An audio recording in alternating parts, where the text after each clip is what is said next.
Este é o Giro Distrital. Aqui você fica por dentro dos principais acontecimentos da esfera política de Brasília. Nesta edição, videossegurança. Projeto de lei propõe câmeras de monitoramento nas escolas para coibir atos de violência. Contraponto.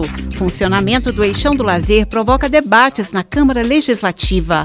ITBI descomplicado. Lei acaba com divergência na forma de calcular imposto sobre transferência de imóveis. Nunca é tarde para aprender. Câmara Legislativa ajuda a divulgar cursos voltados para a população idosa. E, claro, também vamos destacar o que foi notícia na Câmara Legislativa na primeira semana de setembro. A última semana, no plenário da Câmara Legislativa, teve boas notícias para o funcionalismo público do DF. Na sessão do dia 3, os deputados distritais aprovaram mudanças nas diretrizes orçamentárias deste ano, que abrem caminho para melhorias para diversas carreiras. Entre as categorias beneficiadas estão os técnicos de enfermagem, que tiveram autorizada a redução de 25 para 18 do número de padrões na carreira, acelerando assim a progressão funcional.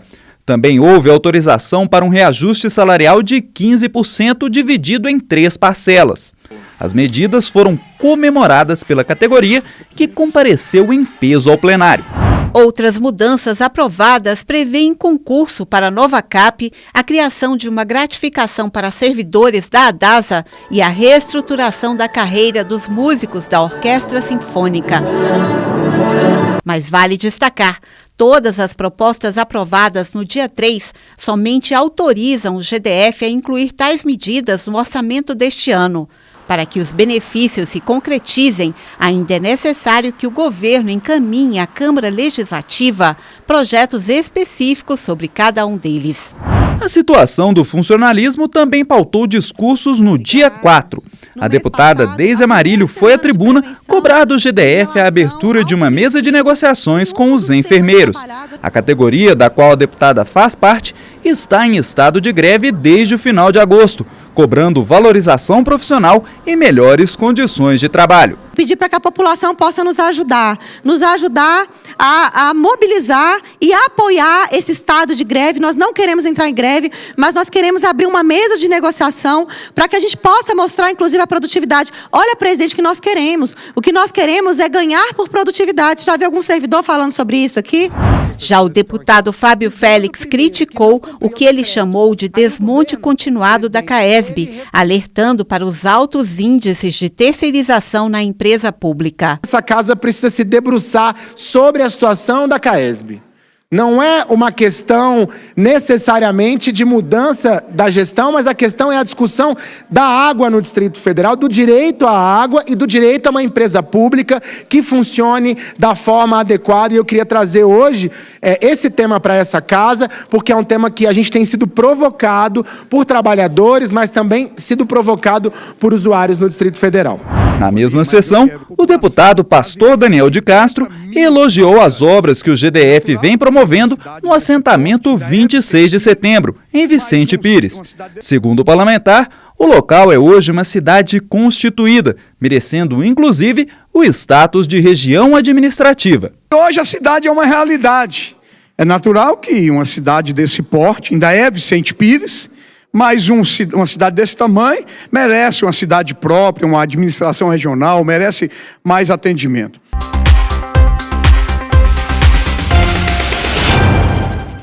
A ação da Polícia Militar e do Departamento de Estrada e Rodagem do DF no Eixão, no dia 1º de setembro, domingo, repercutiu na CLDF nos dias seguintes. A fiscalização teve o objetivo de garantir a ordem e inibir a atuação de ambulantes ilegais. Mas a oposição disse que esse tipo de medida prejudica a finalidade cultural e de lazer do espaço. O que o governo deveria estar preocupado em fazer era ampliar esse espaço, é ter Eixão do Lazer em todas as cidades, deputado Marques. Você tem lutado, inclusive, e falado aqui nessa tribuna o tempo inteiro sobre isso. Nós não temos espaços de lazer e de cultura espalhados pelo Distrito Federal, não tem equipamentos públicos. Essa deveria ser a grande preocupação hoje do governo do Distrito Federal. Garantir que isso aconteça. E o que estão fazendo mais uma vez é uma ação higienista, é uma ação que está incomodando porque uma parcela da população tem começado a ocupar esse espaço, que sempre ocupou, sempre teve, e agora querendo criar regras completamente absurdas, imorais e, em alguns casos como esse, até ilegais. O deputado Max Maciel apresentou um estudo de 2023 feito pelo Instituto de Pesquisa e Estatística, segundo o qual quase 95% dos respondentes disseram ser favoráveis ao Eixão do Lazer. Eu quero fazer uma pergunta ao governo do Distrito Federal, deputado Fábio. Se os 5,80% é que vão determinar o funcionamento do Eixão. Porque se o governo diz que a ação no Eixão foi em decorrência de reclamações ou dos usuários ou dos moradores do Eixão, nós estamos partindo da premissa, com base em dado concreto da pesquisa do próprio órgão do GDF, que 5% que não concorda é que deve ter reclamado, que deve ter feito algum tipo de reclamação, e esses, deputado Gabriel, tiveram mais voz do que 94% dos usuários do Eixão, moradores da Asa Norte e da Asa Sul. O GDF iniciou um processo para cadastramento dos ambulantes para legalizar e organizar melhor a atuação desses profissionais. O Departamento de Estradas e Rodagem garantiu que as manifestações culturais estão liberadas, mas está proibida a venda de bebidas alcoólicas. Deputados da base do governo dizem que a medida é importante para manter a qualidade do lazer e da cultura no Eixão. Por isso que eu sou favorável à normatização, de fazer o cadastramento, até para que também, com esta divulgação toda, não acontecer de ambulantes de todo o Distrito Federal vir para o Eixão também, no dia das suas atividades físicas da população. Mas não tem como tirar os ambulantes de lá. Aí, nesse ponto, o governo tem que ser sensível. E eu aqui, como base do governo, eu estou pedindo que seja sensível a esses órgãos públicos. O deputado Max Maciel traz aqui uma realidade, uma posição e uma pesquisa de órgão de governo. Se uma pesquisa dessa, ela serve justamente para embasar tomadas de decisões dos outros órgãos. Talvez está faltando essa comunicação, peço que haja essa comunicação e que nós possamos olhar com uma forma carinhosa. Há dois direitos aí que estão possivelmente ou numa aparente contradição. Um é o direito que as pessoas têm de irem até lá, venderem, ocuparem aquele espaço, fazerem shows, como acontece muito. E outro é o direito do morador. E aí eu queria expor publicamente aqui que eu recebo demanda quase todo final de semana dos dois setores. Eu sou procurado pelo setor das pessoas que estão lá vendendo, que estão lá fazendo shows, e também pelos moradores, porque muitas vezes esses shows, eles incomodam os moradores que moram ali, principalmente nas 100 e nas 200 daquela região. No dia 4, o deputado Fábio Félix presidiu uma audiência pública sobre esse tema no plenário da CLDF. O evento contou com representantes do movimento cultural e de ambulantes, e também do secretário executivo de Segurança Pública, Alexandre Paturi. A íntegra da audiência está disponível no YouTube da TV Câmara Distrital. Nas manchetes, o medo. Nas ruas, a insegurança. Nas escolas, o alerta. Qual é a mãe ou o pai que não gostaria que seu filho estivesse sempre seguro dentro do ambiente escolar? A tecnologia das câmeras de segurança veio para trazer um pouco mais de tranquilidade. É necessário, né? O mundo está muito louco, está muito diferente. Tem muita coisa errada acontecendo e eu acho que para proteger as nossas crianças, nossos filhos, vale sim um acompanhamento. Às vezes a criança precisa ser acompanhada. Eu quero tirar uma dúvida, ver se meu filho está comendo direitinho. Você já tem uma ferramenta ali, então não só para coisa ruim, né? Então eu acho excelente. De acordo com dados do Data Senado, 90% dos brasileiros temem que seus filhos possam sofrer algum tipo de violência dentro do ambiente escolar. Aqui no DF, os números de ocorrências em escolas vêm aumentando. Por isso, a ideia do projeto de lei de autoria do deputado Roosevelt é que o monitoramento possa inibir atos ilícitos, mas também ajudar a identificar e a punir os infratores. Hoje, infelizmente, as nossas escolas estão sendo vítimas da violência, e essa violência vem de todos os lados. O intuito nosso não é tirar a privacidade nem a autoridade do professor dentro da sala de aula, muito pelo contrário, é para trazer segurança para toda a comunidade escolar. Então, os alunos se beneficiam desse instrumento, os professores se beneficiam desse instrumento. Esse instrumento não vai tirar de forma nenhuma a autonomia do professor de desenvolver o seu conteúdo, a sua autoridade, mas, pelo contrário, vai trazer para ele segurança. Esta escola particular do Plano Piloto atende crianças de 4 meses a 5 anos. Em funcionamento há cerca de 2 anos, uma das prioridades para a abertura da unidade foi a instalação do circuito de câmeras de segurança. É muito importante a gente monitorar. Então, o monitoramento fica na nossa sala, né, da gestão, e o tempo todo a gente está observando o que está acontecendo. Então, olhando se está tudo certo, tanto com os professores quanto com as crianças, né, se eles estão se alimentando bem, se está higienizando bem. Então, para nós, da educação infantil, o mais importante é esse cuidado com as crianças, né? Segundo o projeto de lei que torna a instalação de câmeras de segurança obrigatória tanto para escolas públicas quanto para privadas, os equipamentos devem ser colocados em locais estratégicos, como entradas, saídas, corredores, áreas de recreação, cantinas e salas de aula. Também é necessário que haja aquele aviso informando sobre a presença de câmeras. As imagens devem ser armazenadas e só podem ser acessadas por profissionais autorizados, podendo ser encaminhadas para órgãos de segurança pública. Todos os ambientes possuem câmera, monitorado 24 horas. São armazenadas por 15 dias as imagens, então a imagem é só nossa, só da escola, os pais não têm acesso, né, principalmente por conta da lei, né, e do resguardo das outras crianças, que nem todas podem ter a imagem divulgada, mas é só a gente que cuida. Então, quando precisa, né, no caso a gente precisou de uma vez por iniciativa nossa, e a gente mostrou para os pais e tudo certo.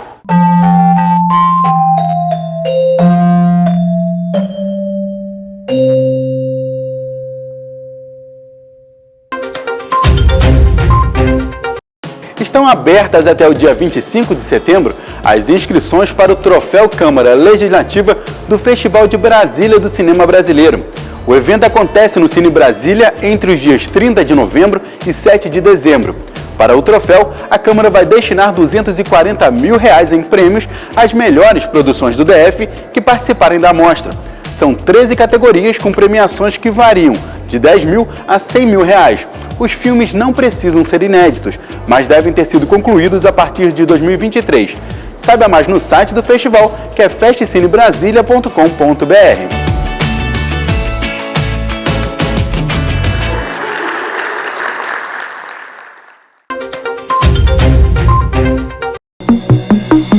Casa própria.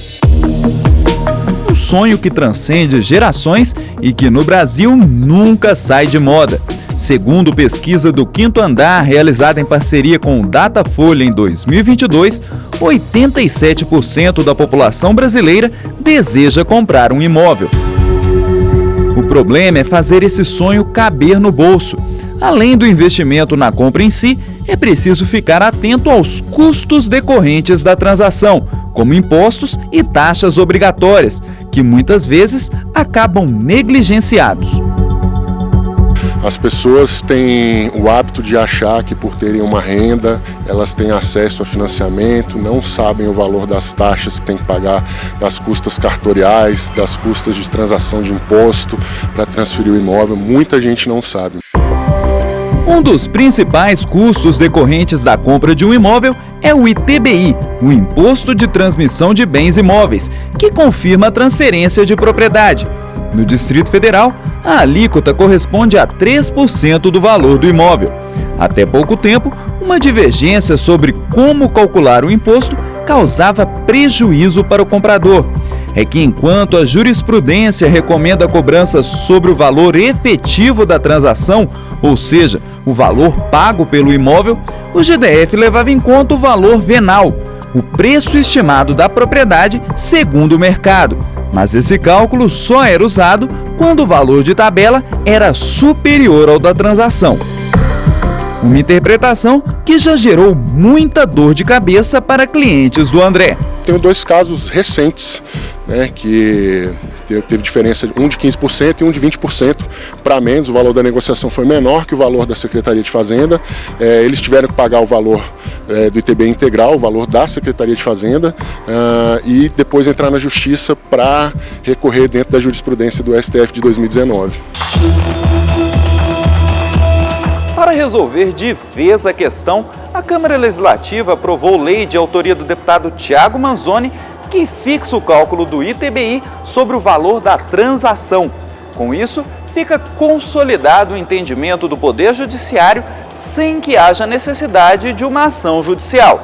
A intenção da lei é fazer valer o direito do cidadão de ter o valor do negócio como a base de cálculo para o ITBI. Então a gente pegou o que os tribunais já vêm decidindo e o STJ pacificou, trouxe para a legislação distrital. A nossa intenção é valorizar a população do Distrito Federal e o pagador de imposto. Eu tenho certeza absoluta que isso vai fazer com que a arrecadação aumente, porque os negócios vão ser registrados mais vezes.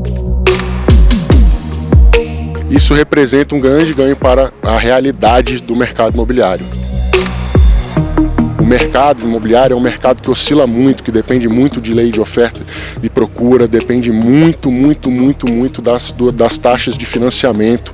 Então, isso vai colocar o imposto dentro da realidade. Existem casos de diferença de preço, de negociação, de valor venal de 30% para baixo do que a Secretaria de Fazenda acredita que o imóvel valha. E o imóvel não tem esse valor no mercado.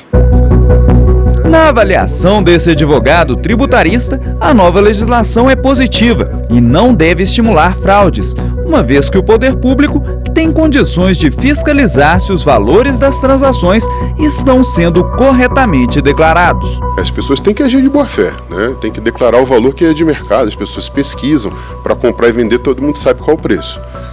Então, assim, é importante que também as pessoas também ajam, né, de boa fé e declare o valor certo. Mas o fisco tem um ferramental para não sair no prejuízo e não diminuir a arrecadação. Pablo acabou de trocar de apartamento e fez a lição de casa. Ele separou parte do dinheiro da venda do imóvel anterior para arcar com o valor das taxas obrigatórias, inclusive o ITBI. É sempre importante a gente buscar o esclarecimento, né? Perguntar para o corretor, perguntar para quem está vendendo o imóvel sobre essas taxas. Porque se você não se alertar a isso, você acaba se prejudicando.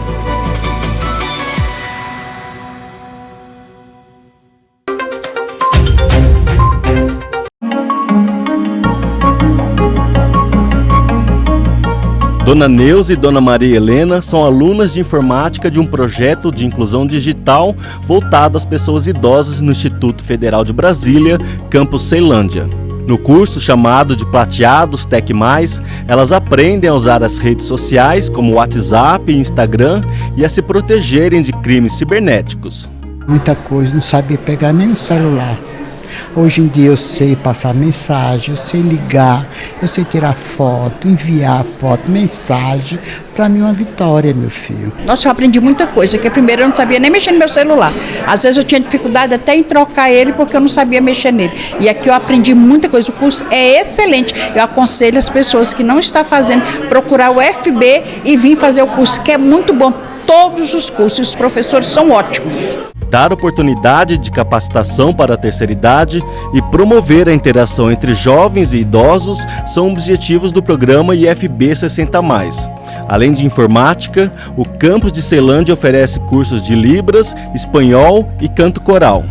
A grande importância é a questão da valorização da pessoa idosa, no que tange à sua inclusão e com relação às suas relações interpessoais, inclusive com relação à questão da intergeracionalidade que ele tem essa vivência aqui no campus. De que forma algumas tecnologias, como a realidade aumentada, impressora 3D, videogames também, contribuem com essa formação?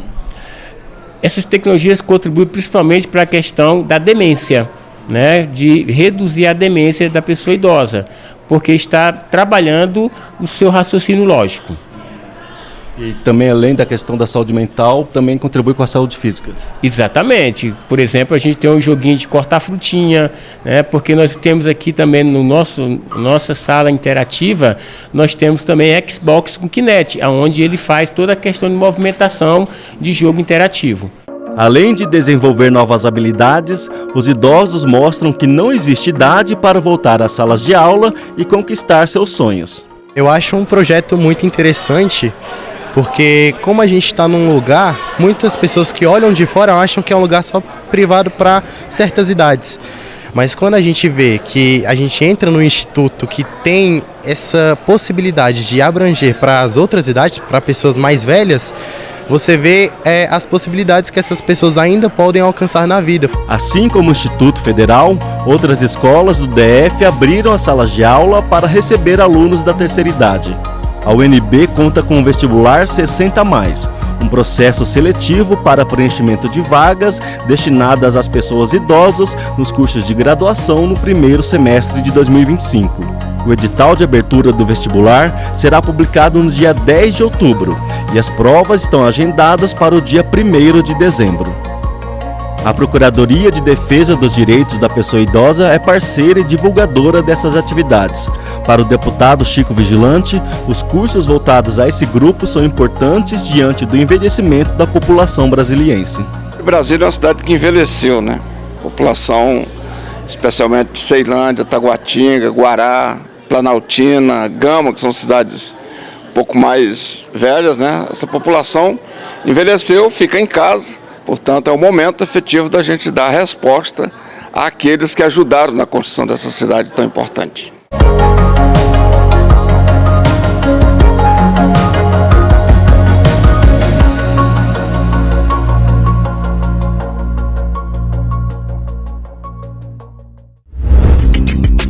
E não se esqueça, para outras informações sobre os trabalhos da Câmara Legislativa, acesse o portal de notícias da Casa.